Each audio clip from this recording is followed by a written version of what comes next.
Good afternoon. With this special CIGTV news brief, I'm Donna Bush. Well, yesterday, Premier the Honorable Alden McLaughlin announced that the Cayman Islands will close its borders to in and outward bound commercial flights for 21 days beginning this Sunday, March 22nd. Well, the decision was made to safeguard the public, of course, as much as possible against the spread of COVID-19 or the coronavirus. As you can imagine, there are many wheels that are turning to prepare the people of the Cayman Islands for this major turn of events. Here to talk to us today about preparations for civil servants and the civil service is Chief Officer for the portfolio of the Civil Service, Mrs. Gloria McPhail Nixon. Welcome, Chief Officer Nixon. It's great to have you here with us on CIGTV for the special news brief. Begin by telling us a little bit about what's happening with civil servants and what plans your boss, the Deputy Governor, has in place for his staff. Well, Donna, first of all, I want to say thank you so much for having me on. As you can appreciate, the care for our staff is a top priority. Civil servants every day go above and beyond, particularly in times of emergency, and that has certainly been true in this instance. And we thought it was really important as our men and women in the civil service and indeed the wider public service step up, that we just put their minds at ease to say everything that can be done to continue to take care of you and to ensure your health and well-being is being done. And we've seen just in the past few days, just one policy after another that has been rolled out to just be able to provide that extra comfort to civil servants and their families. Let's talk a little bit about, if you could point out what some of those policies are. Sure. And there have been numerous policies, as I've said, that have rolled out in the past week. A few that I'd like to highlight that we think is really going to support civil servants and help them with the considerations that they're facing at this time. One of those would be our discretionary leave policy. You can imagine when school was closed at the end of last week that would have impacted a large number of civil servants who have parental responsibilities. So one of the things that we did very quickly was to roll out a policy that allowed up to 1 week of discretionary leave for civil servants in eligible roles. They're able to use this week to be able to put arrangements in place for the care of their children so that when they return to work, they're really able to focus on delivering essential services. Speaking of essential services, I mean, we're talking about preparations that have been put in place for what is the largest employer in the country. But of course, we deal with the public, and most of our essential services are for the public. The public is our customer. What, if anything, is being done for those persons, which makes up a large body of people who are essential staff, and how are they still going to be able to help the public? Thank you for that question, Donna. And what I would say is that in an information age such as we live in, essential services are delivered in two ways. We have many essential services where people are actually accessing that service online already. So we want to make sure that we have the ability for those online services to continue to be supported. And indeed, where support services are necessary, that those individuals are able to be working remotely. So we would have seen in the past 2 to 3 days a significant decrease in the head count or the density of employees within key government departments. And we're able to do that. It doesn't mean that those services aren't still being delivered. It just means that people are working remotely, either from home or other satellite offices where they're able to not be in such high density. So that's one of the ways that we're keeping essential services that can be delivered remotely, that we're keeping them online and our staff working through their systems remotely. There's some services that don't quite lend themselves to remote support. And so for many of our staff, particularly our first responders who need to be there in person, there are other flexible working arrangements that we have put in place.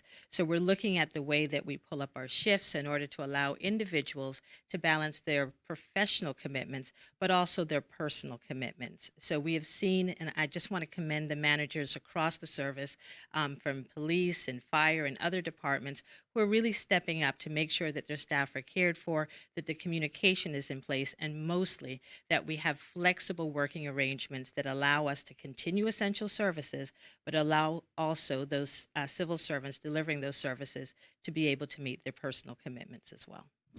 I know that this is a really hard time for all of us, because it's really impacting our lives in some way or another. Everyone in the Cayman Islands is being impacted, and in a greater picture across the world, by this. Um, by having to prepare for such, I guess you could call it a national disaster of sorts, or such a national event. How do you think this is going to help the civil service in the future? What are some of the lessons that we've learned that are good lessons, and how prepared we are? Thank you, Donna. And I think that's a very excellent question. We have seen some responses, the way that people work, the preparations that have been put in place that in normal times may have taken as much as 2 years to really come to fruition, really being rolled out and executed in just a matter of days. An example of that, I would say, is our remote working provisions. We've been working across silos, looking at operations, people in, for example, in the computer services department that are working around the clock so that we can have managers and employees across the civil service being able to continue business, and people, our customers don't realize that the person they're connecting to, the person on the other end of an email or even a phone call, isn't where they typically would be situated. They're working across the Cayman Islands to deliver those services. So being able to roll out something like remote working has been something that I think will have long lasting benefits and can really change the way we think about how we need to continue to build offices in order to contend with a growing workforce. The way that we look at things like how we manage traffic, if really work can be done from remote locations and everyone doesn't need to hoard into the same location in order to deliver those services. We're seeing some exciting things happening with even learning. So, one of the things that's come about for some of our staff, their services are essential, so they continue to deliver those services, but maybe they're delivering it in different places. For some of our staff, the work that they're doing has been pretty much stood down because of other decisions that have been taken. So, if you're delivering a service right now which isn't in high demand, you're available for redeployment. But until you're called upon, we have an excellent opportunity for people, for example, to do learning.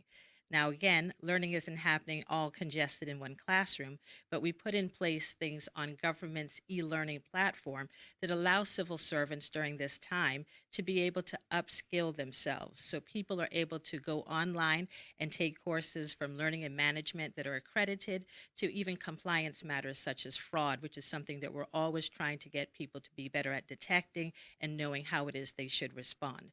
So if you think about a pandemic, the biggest impact isn't as a typical disaster would be on our physical infrastructure. The biggest impact is on our people.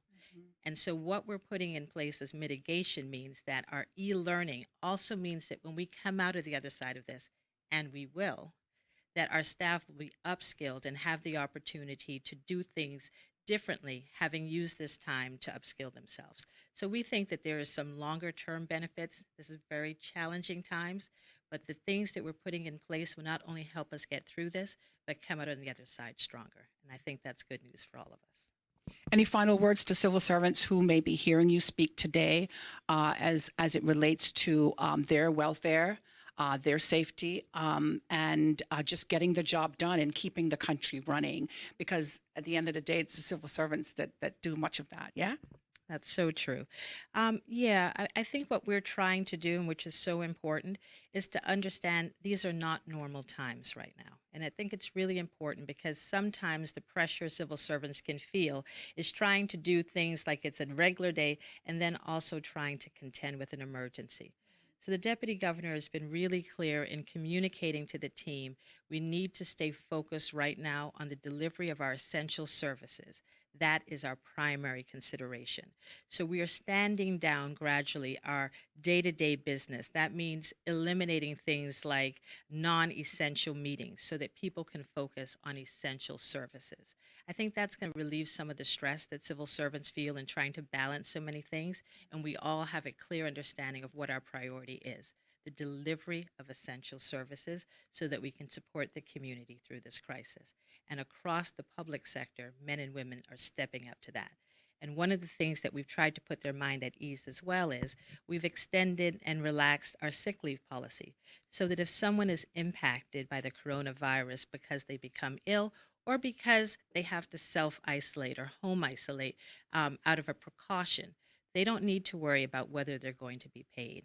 We are a responsible and caring employer, and we will continue to pay our staff as they do the right things. And we are so encouraged by the way that the civil service has really stood up and gone above and beyond. We continue to look to them to do that.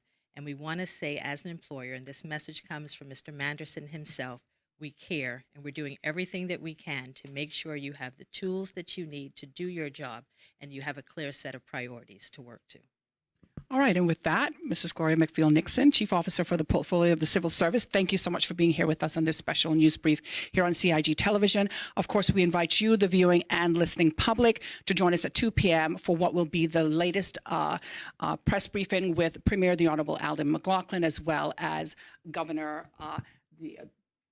His Excellency the Governor, Mr. Martin Roper. It's all happening here on CIG TV live at 2 p.m. Please join us for that.